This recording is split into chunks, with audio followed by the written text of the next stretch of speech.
Good morning, everyone, and welcome to the Perseverance Mindset Podcast.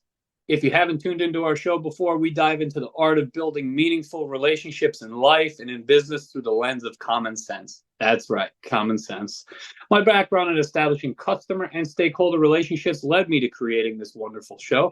Our purpose is to engage in real, everyday conversations with industry leaders and experts to hear their inspiring stories and journeys about various topics that will educate listeners, both young and old, to grow their scope of knowledge. There is no cheat code for success in this life. However, there is dedication, consistency, and perseverance. Your ability to harness all three of these habits will determine your outcome and success. I guarantee it. I'm so glad that you're joining us again tonight for the discussion concerning cybersecurity and coming back to our wonderful podcast. We have so much information to unpack today. Again, sit back, relax, enjoy, grab that cup of coffee, grab that cellulose, and enjoy the ride on the information superhighway. Today, I'm pleased to welcome back onto our show an esteemed cybersecurity leader to guide you through the wild world of passwords, what firewalls, and those pesky malware attempts. He's both a gentleman and a scholar. My good friend, welcome back, Michael Pilch. Hi, John. Thanks for having me back. I'm excited to continue our discussion. All right. I want to get this out in the open. Just a disclaimer for everyone. We're very low on the coffee this morning, and a good morning to everyone out there today, wherever you're watching from. You know, thanks to home delivery at Amazon, they're usually batting 100. I got to give them the props. Like, I have stuff quick next day. But today, they just didn't feel like showing up. And in the morning time, again, I feel like my smartphone right now. I feel like when it's red zone and the warning just keeps flashing, warning, and it's tough. I'm saying, Mike, if you ever catch me slipping in this podcast, you hold me accountable. Our viewers and listeners deserve it to have a fully ready to go host. John, my most important beverage of the day is that first cup of coffee. I make sure I'm always well stocked. And just remember, a caffeinated cybersecurity professional is a happy cybersecurity professional. I love it. First off, again, getting back into a real serious topic, I want to extend our thoughts and utmost prayers to those affected by both of the hurricanes that have ravaged the southern part of the United States, go to the Carolinas, down to Florida, just left massive destruction along the Florida coast since making landfall. One last week, Milton this week, and just causing historic flooding, wide-ranging power outages, some still without power, and it just an 800-mile northward path of destruction that's affecting the Carolinas, Tennessee, Georgia, and other states. Our thoughts and prayers are with them. And I'm hearing incredible stories of every ordinary citizens volunteering and stepping up to help. I've been hearing up to mules and horses packing up to deliver supplies, which is basically awe-inspiring and incredible. What Americans will do in times of need. And it's just incredible, the stories I'm hearing. And again, our thoughts and prayers are with those folks at this time, those Americans. And John, before continuing, could I take a moment to warn everyone about charity fraud? Absolutely, Michael. That's why we're on the show. Hit us with it, Mike. Hit us with the knowledge. You see, there are lots of good people out there with big hearts that want to help.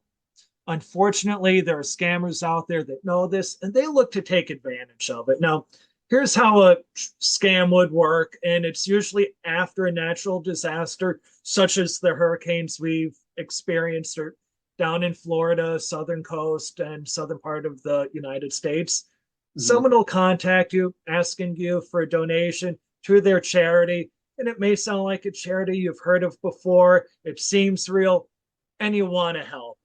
But there are clues to tell you that it may be a scam. And here's what some of those clues are: is they want to get you to donate your money quickly. They're going to often pressure you to donate right away. They're going to ask for cash, gift cards, cryptocurrency, or even a wire transfer.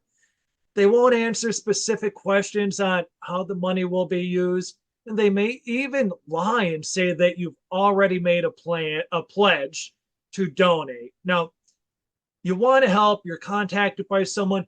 Here's what you could do to make sure it's going to a legitimate charity.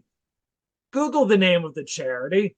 In addition to that, in your Google search, add the keywords scam, reviews, complaints aligned with the charity name. And if they're asking for cash, wire transfers, cryptocurrencies, it's a scam. And two, again, we want our hearts go out to all these individuals affected by the hurricane. But again, thank you again, Michael, just getting into the show and also just arming our listeners with that knowledge again for a charity fraud, which is ripe right after a natural disaster, like Michael was saying. So, Michael, to recap from our show one, which was basically a crash course and introductory into cybersecurity. Cyber attack could destroy businesses, could destroy lives. Again, it's a matter of national security, and it could be a matter of life and death. Now, and again, extending out there of what we talked about in show one is that cybercrime is basically expected to skyrocket, expected to be past $10 trillion. Again, almost reaching that amount last year, as we mentioned in our last show. We last spoke about the cyber attack on the Lehigh Valley Health Network that resulted in a $65 million lawsuit. Again, after a client patient's private data was released onto the dark web, which is despicable. And we left off in saying, and many of our listeners want to know, Mike, if you are a hacker and you are a very sophisticated hacker, how would you hack a business? How would you go about doing it? And how could companies protect themselves, Michael? Our listeners are dying to know. Well, left off, there are common steps, tactics, and techniques to carrying out a cyber attack. The quickest, easiest, and most common way to hack a business is to go after the people, their employees. Now, Michael, again, just elaborating on what we left off on, could you tell our listeners the common steps of a cyber attack? Again, this is what I love about just being an information and leading a life committed to learning. We need to get the mindset of a hacker in. We need to think like them to be able to understand them. There has to be a method to the madness. Now, let's get inside of this hacker. What are your first steps? Well, John, a popular attack framework is the Lockheed Martin cyber kill chain, and it's used over and over again by hackers. And it follows some simple steps: reconnaissance, weaponization, delivery, exploitation, installation, command and control, and action on objectives. Now, some veterans, people currently serving, may be familiar with some of these terms. Now that's an awful lot to unpack. I mean, I've unpacked some suitcases in my day, but that's a lot. Everyone call out of work tomorrow. You can't afford to miss. Well, not tomorrow. Again, we're broadcasting live from Saturday morning. Call out of work on Monday because just absorbing this information could take a while. Could you tell us more about this reconnaissance, Michael? Yes. It is made up of research, identifying and selecting a target. And once you select a target, find out as much information as possible about your target. Okay. Now, where do hackers find this information, Michael? I always tell folks, friends, family, wherever, any time I run into someone, even close friends, even coworkers, work, I always tell people, be careful of what you put on the intranet. It's come a long ways past just being a source to just search information. There's a lot of bad actors out there. There are phone books today that have all your digital contact information, but the right bad actor will build a case on you over time, and it's a really scary thing. And it's not even that hard to do, Michael. Would you agree? Correct, John. Anything that is publicly available, a hacker will find. It is not hard to look up domain names for various companies, find their employees' email addresses, the company's email provider, and any connected device that they have on the internet. Servers, computers, Internet of Things, IoT devices, think Alexa gaming consoles, for example. They'll search your social media. They'll find out about your systems and applications for your business by checking employees on LinkedIn and what they might have listed for skills, projects, etc. So that text message I got last week, I'm not gonna get back to that person about making $500 a day Zelle to me just by providing my full Social Security number. That was titled "Hired in Minutes." So I can put that to bed, and I can know that is a full-on scam.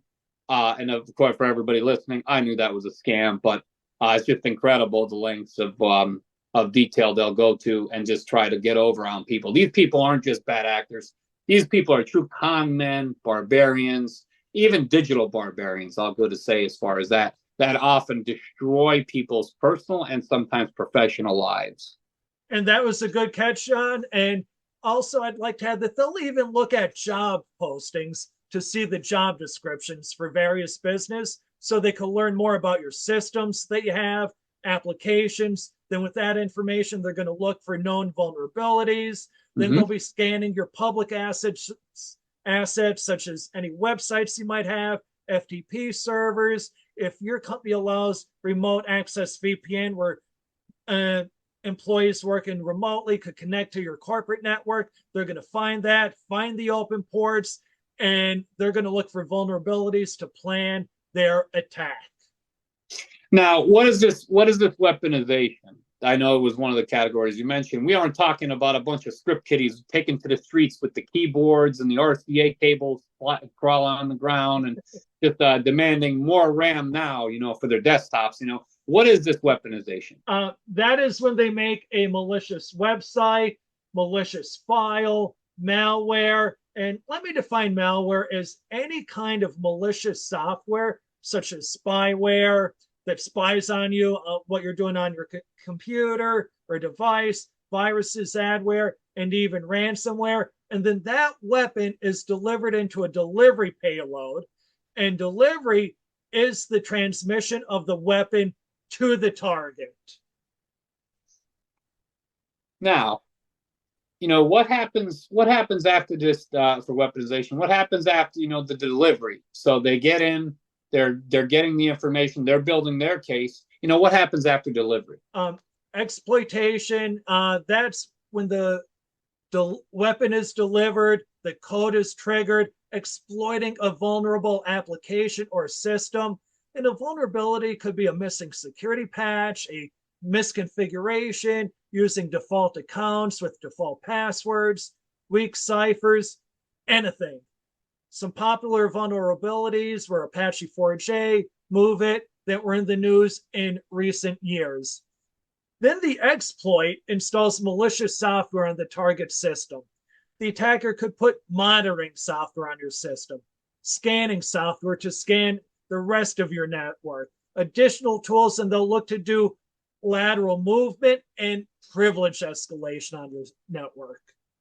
So they're building the case against you. They're getting all the information that's publicly available. They're trying to get into your systems, monitor what you do. And then what happens next? Command and control. That is where the hacker from the outside communicates with weapons as if his hands are on your keyboard inside your network. And when the time is right, action on objectives, which could be data exfiltration, data destruction, ransomware, or intrusion of another target, such as a business partner.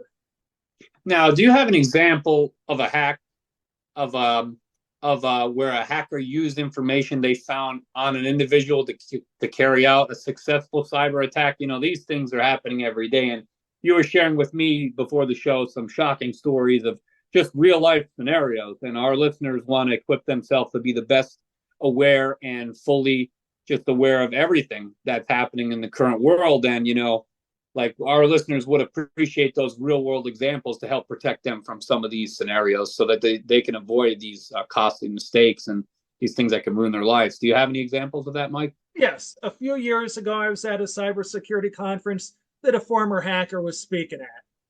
He shared a story of a successful attack. He found the CEO of a small business and saw on his Facebook account he was also into motorcycles and volunteered to support veterans. Okay. Then what he did, the hacker created a fake website that promoted a charitable motorcycle ride for veterans. Send it to the CEO as a phishing email. The CEO clicked on it, and the website downloaded malicious software onto his computer without his knowledge or consent. And then the hacker used that to learn about his company's computer infrastructure, and his business was a victim of a cyber attack. Now, Michael, you also said if we were going to, again, getting into the mindset of that hacker, if you're going to hack a business, the quickest, easiest way is, and the most common way is to go after the employees, the people at the business. This isn't that scene in Rambo where John Rambo calls his enemy and says, hey, I'm coming to get you. Often the time, there's no warning. There isn't anything to give you a heads up about this. It's just something that they get in there and they're just quick and they know what they're doing. Would you agree? Yes, John, and I'd like to elaborate on that. There used to be a series on TV that I watched named Suits. Okay. All right. Uh, And for for those not familiar with the series, it's about a big time corporate law firm in New York City. Harvey Specter was one of their top lawyers and known as their best closer. He had a line that he used throughout the series: I don't play the odds, I play the man. okay, and just for the record, I'm not the biggest sitcom TV viewer. I'm still stuck on The King of Queens, Seinfeld, Boy Meets World. I wasn't a Friends guy, so I just want to put that in the opening. But go ahead, Michael. Elaborate on how does that relate? I don't play the odds. I play the man. I don't play the odds. Play the man. I can exactly know where you're going with this, Michael. It is easier to trick an individual into giving you access to their systems than bypassing a firewall. Okay. All right.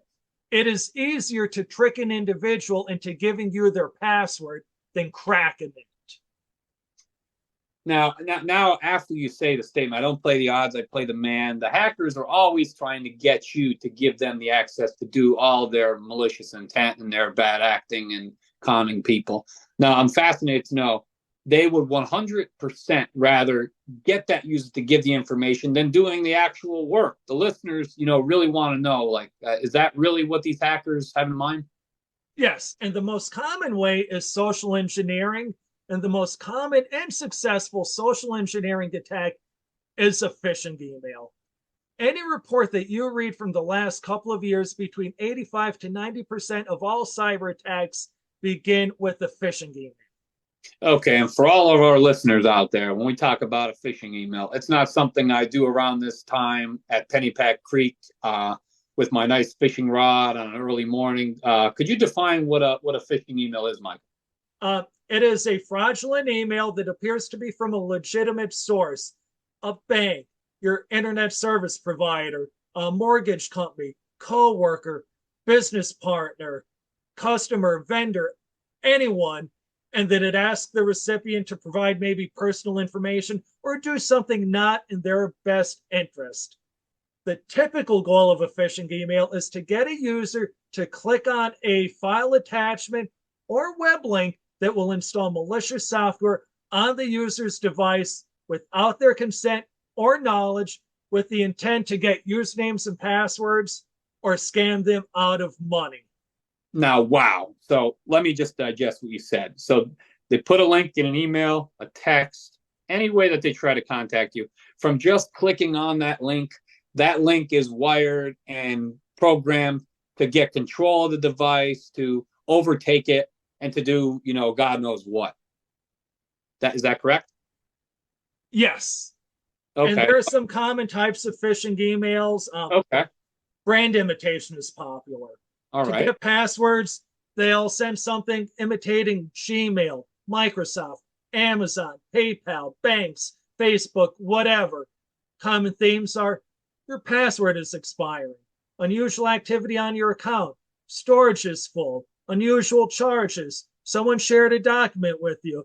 A phishing email inspires an emotion, encourages you to take an action, such as clicking on something.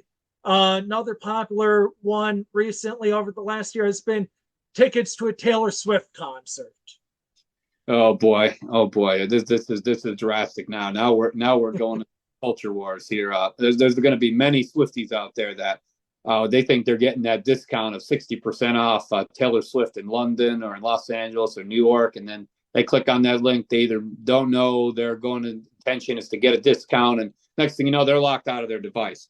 To protect themselves, what are some ways our listeners could protect themselves online and avoid these types of scenarios? Check the sender. Now, a hacker could spoof an email address or make it look like it is from a trusted business. or individual by editing the display name. Easy signs are as if the sender is really a Gmail, Hotmail, or another office account. If they use hyphens in the name, such as support-microsoft.com, or slight misspellings. Instead of Amazon spelled AMAZON.com, it might be AMAAZON.com. And you have to ask yourself, does the sender inspire some sort of emotion? And does the sender ask you to take an action?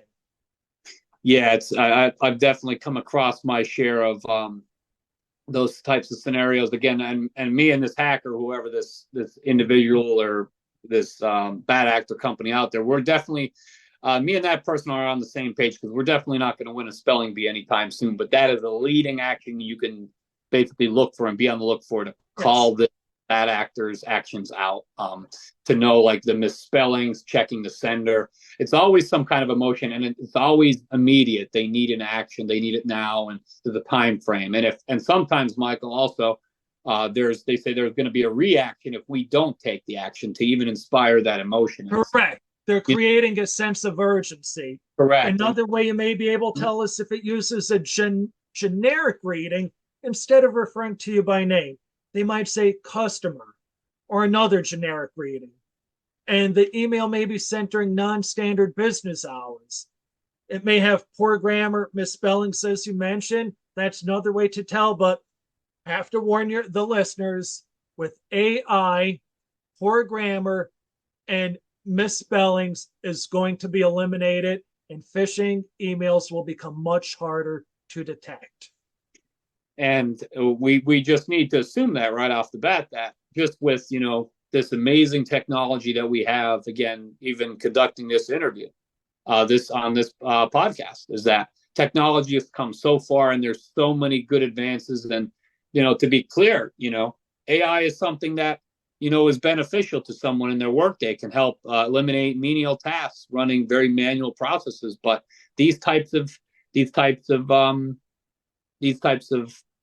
actual, actors that want to take advantage of these great tools that we are developing every day in America and across the world, it's just incredible. And what if a user gets an email from their credit card company, for example, that they're not sure about? What should they do? Call the credit card company directly using the number on the back of their card or website, and that goes for any business. Now, also, earlier this year, I saw a news story on WNEP, my local news station, that Lackawanna County, a Lackawanna County employee fraudulently paid a $60,000 invoice. That's just incredible, and it's disheartening. Could you talk more about those kind of phishing emails, Michael? Yes. That is called a business email compromise or account email compromise, and it is one of the most financially damaging online crimes. It takes advantage of the fact that so many of us rely on email to conduct both personal and professional business. It is very common because it works.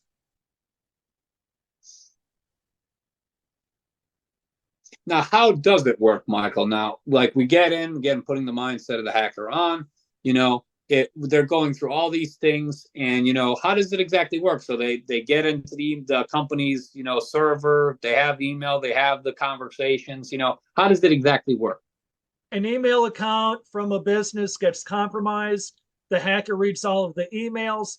Then they'll start communicating with the customers, contacts in that person's individual's contact list, and for any payments, ask them to change their ACH payment to a different financial institution that goes directly to the cyber criminal.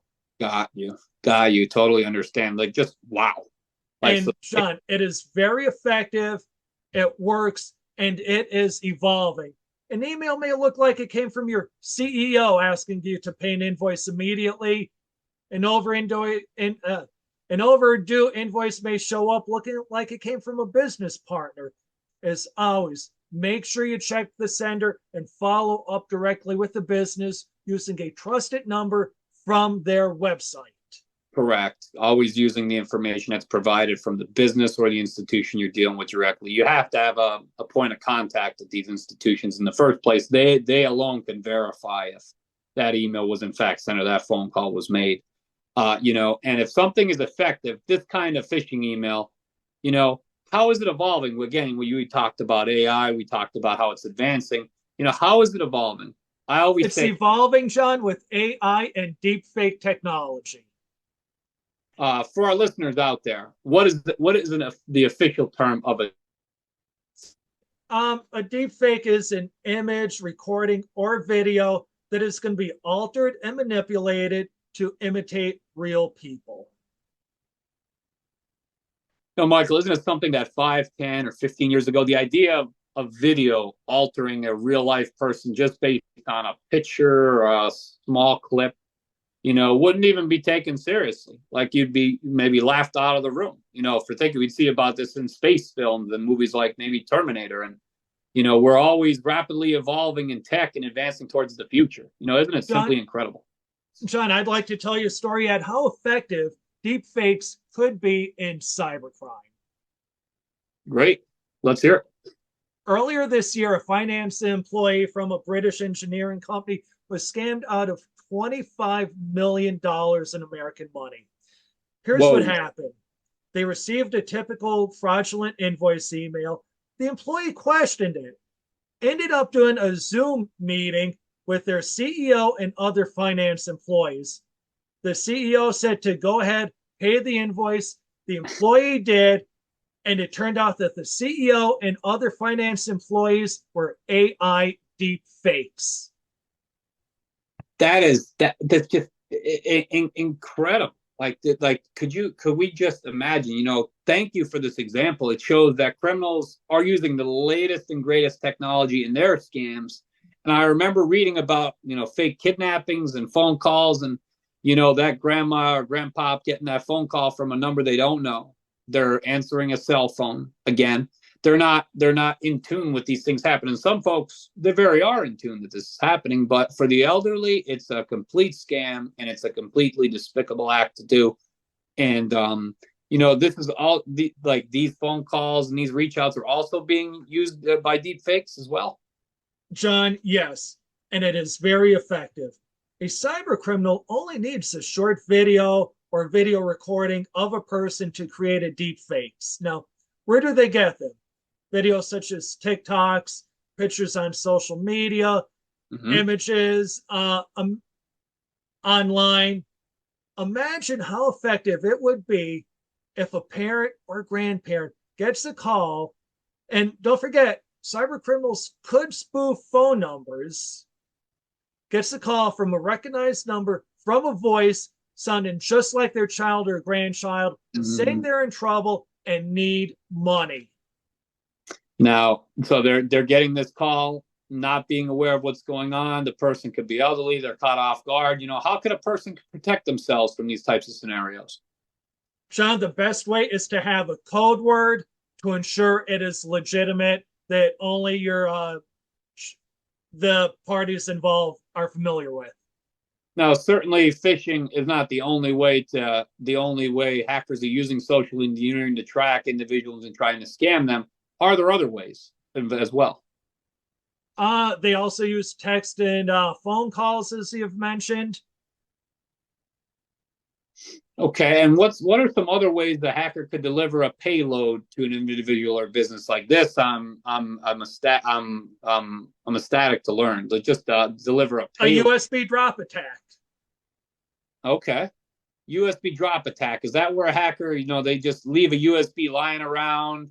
Person doesn't know, or they find it unexpectedly and pick it up and plug it in their machine, hoping to find what's on it? Or yes, Sean, the hacker baits them in. The average person sees a USB stick on the ground, wonders what it is, wonder what's on it, who it belongs to. The hacker may even get creative and put confidential on it. Confidential? Oh boy, I know. Confidential. I'm sure that would make a person. To me, it would make me interested and curious. Or else they could put payroll on it and Nobody at the whole company would want to open it. They would return it promptly to HR. I'm sure that's seen. John, you have a bright future as a cybersecurity professional. Coffee's starting to wear off for sure there on that one, Michael. Now, what are some other ways you would hack a business or an individual? QR codes. So, after everything we've discussed, it all just draws back to, these hackers are fully still going after the employees, at a business. Is that correct? Yes, and they are very good at it and getting better each day. So let me explain to you examples of how QR codes have been used in cybercrime and how to protect yourself. Mike. Well, hold on, Mike. Unfortunately, our listeners are probably hanging on to every word at this point, but that's all the time we have for today, unfortunately. If you would like to learn more, to all our great listeners out there and subscribers, how hackers will attack your business and how to protect yourself, tune in next week for episode 3, right now, right here on the Perseverance Mindset Podcast.